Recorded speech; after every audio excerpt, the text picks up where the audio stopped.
बंधुओं, वेदव्यास जी ने भागवत जी की कथा को महाभारत से लिखना प्रारंभ किया। महाभारत का युद्ध पांडवों और कौरवों के बीच में हुआ। आप सब जानते हैं कि पांडव 5 भाई हैं और कौरव 100 भाई हैं, लेकिन फिर भी विजय प्यारे पांडवों की हुई। क्यों? क्योंकि पांडवों के साथ धर्म है, और जिसके साथ धर्म होता है वहाँ पर मेरे गोविंद होते हैं। क्योंकि धर्मो रक्षित रक्षितः, जो धर्म की रक्षा करता है ना प्यारे, धर्म उसकी रक्षा करता है। और कौरवों के साथ भगवान की नारायणी सेना है। और बंधुओं, ये विशाल युद्ध कुरुक्षेत्र की भूमि पे हुआ, और ये विशाल संग्राम में लाखों माँओं की कोखें उजड़ गई, लाखों माँ विधवा हो गई। इतना विशाल युद्ध इस कुरुक्षेत्र की भूमि पे हुआ, और आज भी महाराज कुरुक्षेत्र की भूमि रक्त से लाल है। इस युद्ध में 10 दिन के सेनापति पितामह भीष्म रहे, 5 दिन के सेनापति गुरु द्रोण रहे, 2 दिन के सेनापति कर्ण रहे, और अंतिम दिन के सेनापति अश्वत्थामा रहे। बंधुओं, आज युद्ध का अंतिम दिन है। सभी कौरव मारे गए हैं। यदि कोई जीवित है तो वो है दुर्योधन, और वो भी रणभूमि में पड़ा हुआ अपनी अंतिम श्वासों को गिन रहा है। आज अश्वत्थामा आया, मित्र आप कैसे हैं? दुर्योधन ने कहा, अरे मित्र, तुम मेरी दशा को जानते हुए भी मुझसे पूछ रहे हैं कि आप कैसे हो? हम देखो, हम कौरव 100 भाई थे, लेकिन पांडव 5 थे। हम कौरव 100 के 100 मारे गए, और पांडवों में से कोई एक का भी बाल भी बांका नहीं हो पाया। मित्र, तुम्हारी अंतिम इच्छा क्या है? दुर्योधन ने कहा, मेरी अंतिम इच्छा यही है कि मैं अपने जीते जीते उन पांडवों को मरा हुआ देखना चाहता हूँ। यदि 5 पांडव ने किसी एक को मैं मरा हुआ देखना चाहता हूँ। उसी समय बंधुओं, अश्वत्थामा ने प्रतिज्ञा कर ली कि कल का सूर्य उदय पांडव नहीं देख पाएंगे। और आज तो अश्वत्थामा प्रतिज्ञा करके आज पांडवों की शिविर की ओर जा रहा है। आज भगवान ने देखा कि पांडव तो निश्चिंत होकर के सो रहे हैं। आज तो कन्हैया पांडवों की शिविर के बाहर, ठंडी का समय है, और अपनी पीताम्बरी को ओढ़ करके हाथ में छड़ी पकड़ करके आज तो पांडवों के यहाँ पर पहरा दे रहे हैं।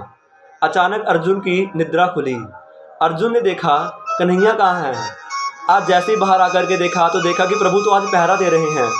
कन्हैया, ये आपकी क्या लीला है? अरे अर्जुन, तुम नहीं जानते कि अभी धर्म की पूरी विजय नहीं हुई है। अभी अधर्म के ऊपर पूर्ण रूपेण धर्म की विजय प्राप्त नहीं हुई है। और क्या तुम नहीं जानते कि जीवन में 3 चीज़ों को कभी छोटा नहीं समझना चाहिए? पहला है शत्रु। शत्रु चाहे छोटा भी हो, एक दिन वो हमारे ऊपर भारी पड़ सकता है। दूसरा है बीमारी। बीमारी यदि छोटी है तो एक दिन वो बड़ा रूप ले सकती है यदि हम उसका उसी समय इलाज नहीं करवाएंगे। और तीसरा है कर्जा। यदि आज हमारे ऊपर थोड़ा सा भी कर्जा है, यदि उसको समय से नहीं लौटाएंगे तो वो एक दिन विशाल रूप ले लेगा, और उसको ब्याज के साथ मोड़ना, वापस करना पड़ता है। इसलिए जीवन में कभी भी 3 चीज़ों को छोटा नहीं समझना चाहिए। लेकिन अर्जुन ने कहा कि हे प्रभु, हे गोविंद, जिसके सिर के ऊपर आपका हाथ हो उसे भला किस बात की चिंता? कि जब छोड़ दिया इस जीवन का सब भार तुम्हारे हाथों में, है जीत तुम्हारे हाथों में, और हार तुम्हारे हाथों में। आज तो अर्जुन ने कहा कि प्रभु, जिसके ऊपर आपकी कृपा है ना, उसका कोई कुछ बिगाड़ नहीं सकता।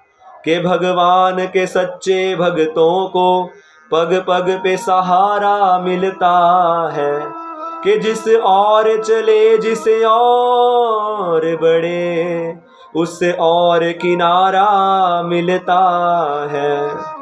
आज तो अर्जुन ने प्रभु को बताया कि प्रभु, जिसके साथ आप हो उसे भला किसी बात की चिंता करने की आवश्यकता नहीं है। आज तो प्रभु ने कहा कि अर्जुन, ऐसा करो, आप सभी पांडव इस शिविर से निकल करके किसी और शिविर में जाकर के शयन करो। लेकिन भैया, आज तो उसी शिविर में आज द्रौपदी के 5 पुत्र सो रहे हैं। इसे या तो भगवान की लीला समझो, या तो ये समझो कि भगवान भूल गए। और आज तो ये पापी अश्वत्थामा उस शिविर में प्रवेश किया। आज तो पांडव समझ करके इसने द्रौपदी के 5 पुत्रों की हत्या कर दी, और उनके सिर को काट करके आज तो एक झोले में डाल दिया, और वहाँ से दुर्योधन के पास चला गया।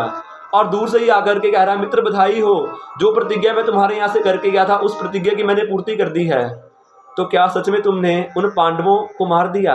हाँ मित्र, मैं कैसे मानूं अश्वत्थामा, इसीलिए मैं उनके सिरों को लेकर के आया हूँ। अच्छा, तो मुझे सबसे पहले भीम का सिर दिखाओ।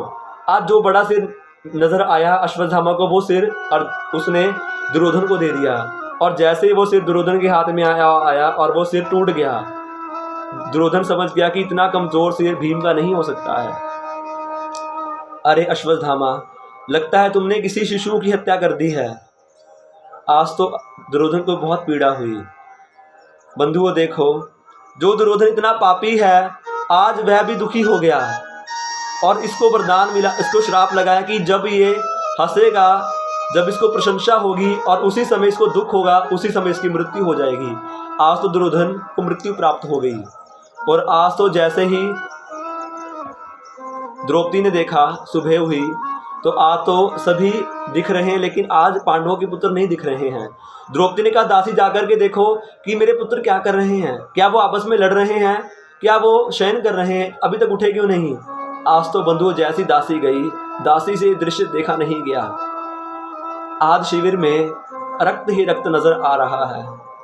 आज तो दासी रो पड़ी, अरे महारानी जू, क्या हुआ दासी, मेरे पुत्र ठीक तो हैं, क्या वो लड़ तो नहीं रहे। अरे महारानी, अब स्वयं आकर के देख लो। तो जैसी द्रौपदी ने देखा तो द्रौपदी तो आज रोने लग गई।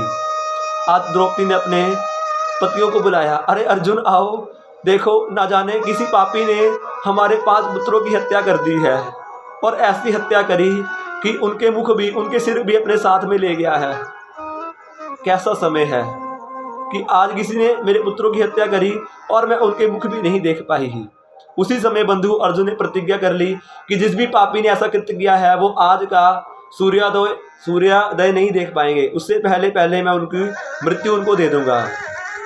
और आज बंधुओं जैसी प्रतिज्ञा करी तो आज तो अश्वत्थामा घबरा गया।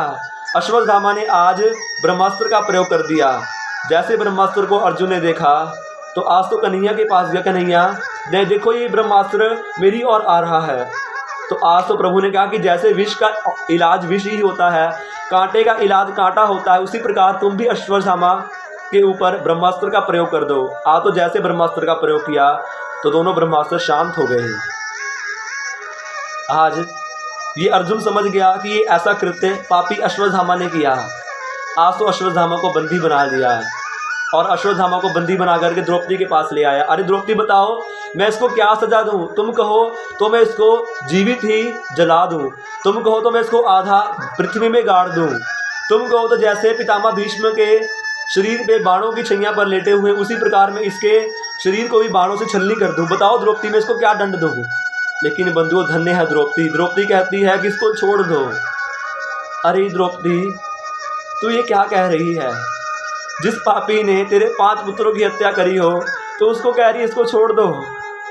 द्रौपदी ने कहा, देखो अर्जुन, यदि इसको मार देने से मेरे पुत्र जीवित होते तो भले इसको मार दो, लेकिन मैं जानती हूँ कि इसको मार देने से कोई लाभ होने वाला नहीं है, और वैसे भी ये गुरुपुत्र है और ये ब्राह्मण है, इसलिए इसको मारना उचित नहीं है।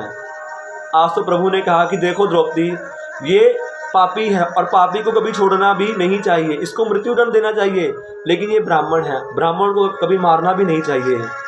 आज तो सभी सोचने लगे ये प्रभु कैसा उपदेश कर रहे हैं, मार दो छोड़ दो, मार दो छोड़ दो, क्या करें? अर्जुन समझ गया।